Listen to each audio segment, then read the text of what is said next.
Hi, I'm Doug Donnelly. Welcome to Cecil TV.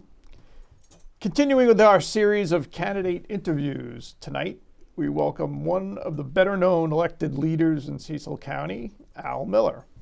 Al currently serves as council representative for District 3 and is also president of the County Council. Welcome, Al Miller.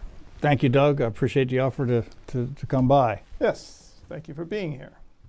So, we have a few questions for you. Okay. Just in case there are some people watching who might not know who you are, can you give us a brief introduction of who Al Miller is? I was born and raised in Cecil County. I graduated from Rising Sun High School in 1972. I went on to the University of Delaware to hopefully play basketball, which I did for a couple years. And I graduated from the University of Delaware in 1976.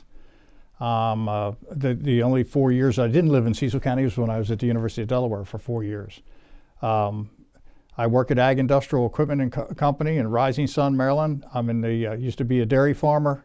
My cousin Bob runs Chesapeake Gold Farms, and I have a passion to serve citizens of Cecil County and to be a volunteer. I've been a volunteer all my life. I've done a lot of work with the Cecil County Fair. If I make it 2 more years, Doug, I'll make it to 50 years on the Fair Board. So that's kind of the long and the short of it. So I also graduated from high school in 1972. So we have that. It's a good year. It was a great year. Great year to be young. Yeah. The council's evaluation of the FY27 budget will run till when final consideration occurs in June. That's correct. In these very difficult financial times at the state level, what are you looking for the county to be doing to both be fiscally responsible while probably having to compensate for some reduced state funding? Well, we've been working hard in Annapolis, the county administration and the council, on trying to make sure that there aren't a lot of things passed down from the state into our lap. I know there's some pensions for teachers that are coming our way, and there's some other things. But, you know, I think because it's an election year, there's a little advantage to that. And but I think we're going to have to be really leery in next year. But we're trying to continue to move forward. We have some plans to do some things, and we will know shortly. We get the budget the 1st of April, and we have a new program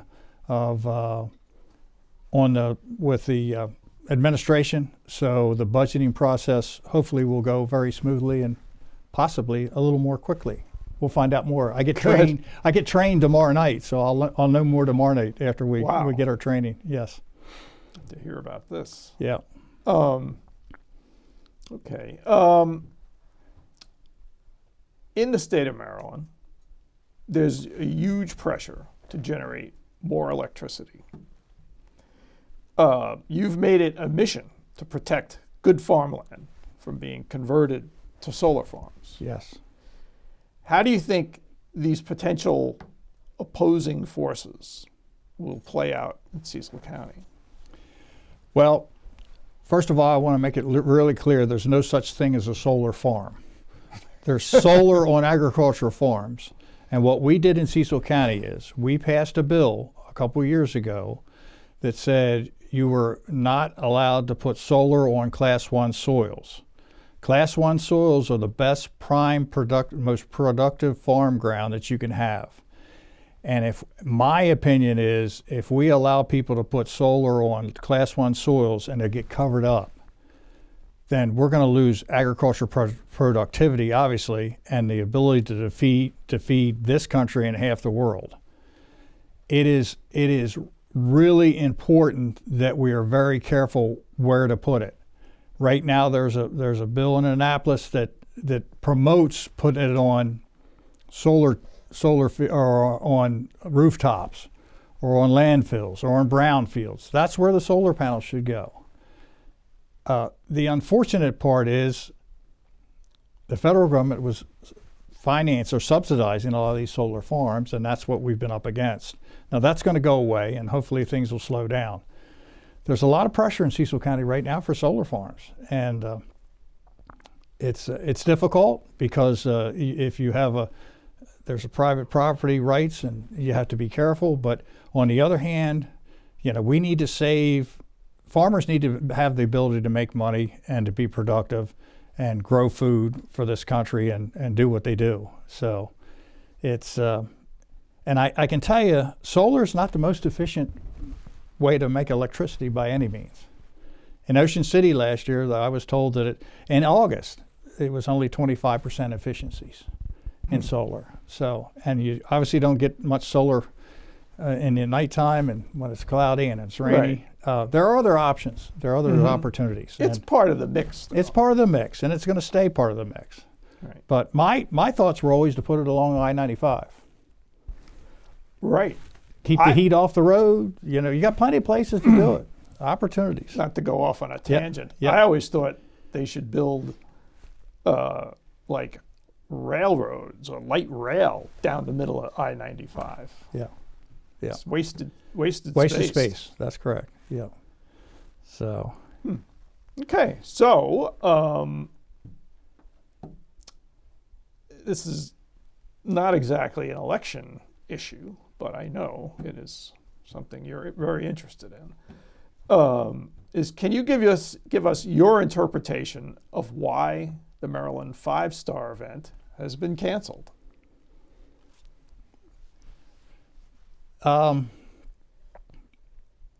Basically, they had a management problem and a growth problem, and they had an agreement to start the first couple years and to continue to grow and get bigger crowds and more things happening, and last year of all years, the weather was near perfect. I mean, it was 4 or 5 days that were great, and the attendance was stagnant or down, and it's very problematic. Everybody has their own philosophy. My philosophy is the things that work best in Cecil County are the things where the citizens of Cecil County want to participate and enjoy and have fun with. Right. And the 5-Star just didn't. The normal Cecil County citizens just weren't interested in the 5-Star. They didn't really understand it, I don't think, if you know what I mean. So. Events are not everyday things as opposed to regular horse racing. Yes. Plus, it was somewhat costly to attend. Yes. So and it's unfortunate in a lot of ways. Maybe it'll be back. I don't know. That's not up to me. But it's just unfortunate, and it's and the way it came out, it took a long time to get things straightened out. But I think we're going to move forward. I know we're going to move forward. Right. So yeah. Okay. So rounding things up, sort of. What do you think are the most important issues facing the people of Cecil County? Obviously, the economy, pricing, cost. We're going to do everything we can to lower tax rates if we can. We were one of the few counties that kept them lower last year, and we're going to try and do it again. We need to continue to support the public school system, but we have to be careful with our dollars, and we have to be. We also have to help the Parks and Rec department and the things they do. It's my belief, and all my kids graduated from public schools in Cecil County, and it's my belief that sometimes you got to step back and say, hey, maybe we need to put some money into helping these kids to a better start and to what they need. And I know we're discussing a rather large facility somewhere in the county for a rec center that would be totally enclosed for wintertime, for indoor track, and for basketball and wrestling, and those opportunities. How is that That's right over here at Calvert Park. Well, right? it's to be determined, but I think Calvert Park is probably the prime spot because it's the center location of the county and also where most of the Parks and Rec folks are at all times. But it could be at like Cecil College or somewhere else. They're still determining where they want it to be. But I think we have to be physically conservative, but at the same time look to strengthen ourselves. And one of the things that people don't understand, I hear this all the time, all you do is have warehouses in Cecil County. The number one industry in Cecil County is manufacturing, far and above. The W.L. Gores, the Tarumos, the ATK and Northrop Grumman. The growth at Northrop Grumman is phenomenal in Cecil County. There are great things happening in Cecil County. And that's the main reason why I'm still here and still working towards being a part of Cecil County government. Okay.